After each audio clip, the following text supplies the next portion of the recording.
The classroom was unusually quiet as Leo stood before the massive empty chalkboard. It felt like a void waiting to be filled. His teacher gestured toward a scattered pile of wooden blocks, their vibrant reds, blues, and yellows contrasting against the dull floor.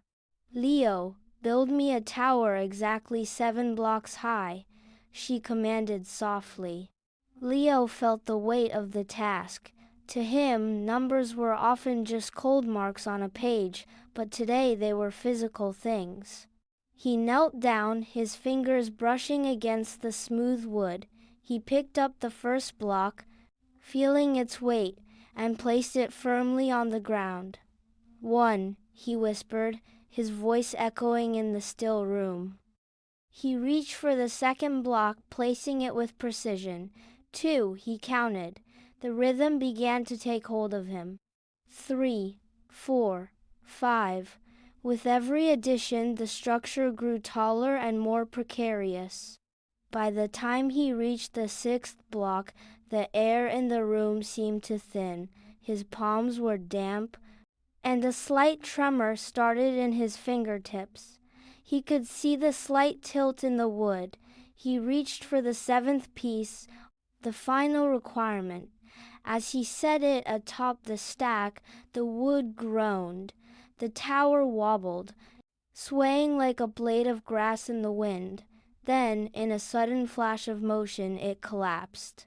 The clattering of wood against the floor sounded like thunder. Leo stared at the mess, his face flushing a deep, hot red. Leo took a deep breath, pushing the embarrassment aside. He would not let the blocks win. He started again. But this time, his movements were different. They were deliberate. He moved slowly, almost like he was in slow motion. 1 block, 2 blocks. He paused after each one, checking the balance and alignment with a keen eye. He was learning the language of gravity. When the 7th block was finally placed, he didn't pull away immediately. He waited. He held his breath until his lungs burned. Slowly, he retracted his hands. The tower remained. It stood perfectly still, a small monument of wood. He let out a long, shaky sigh of relief, feeling a spark of pride ignite in his chest. He had mastered the 7. Just as he began to relax, a second pile of blocks appeared as if by magic. "Now, add 3 more," his teacher challenged with a knowing smile.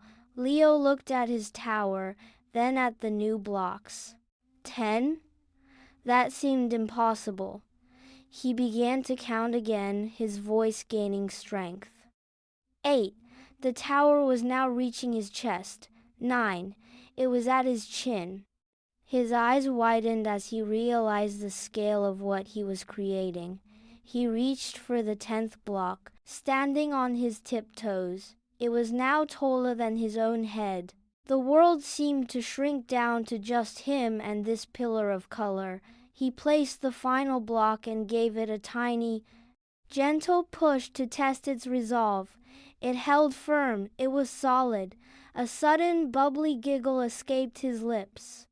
The numbers weren't just marks anymore. They were a ladder reaching toward the ceiling.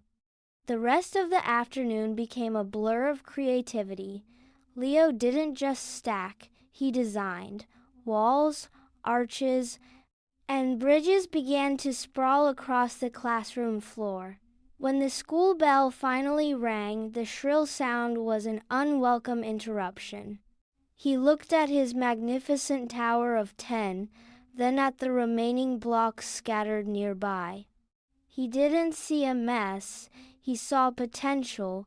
He knew exactly how many were left, and as he walked toward the door, he already had a plan for the wonders he would build tomorrow. The chalkboard wasn't empty anymore, his mind was full.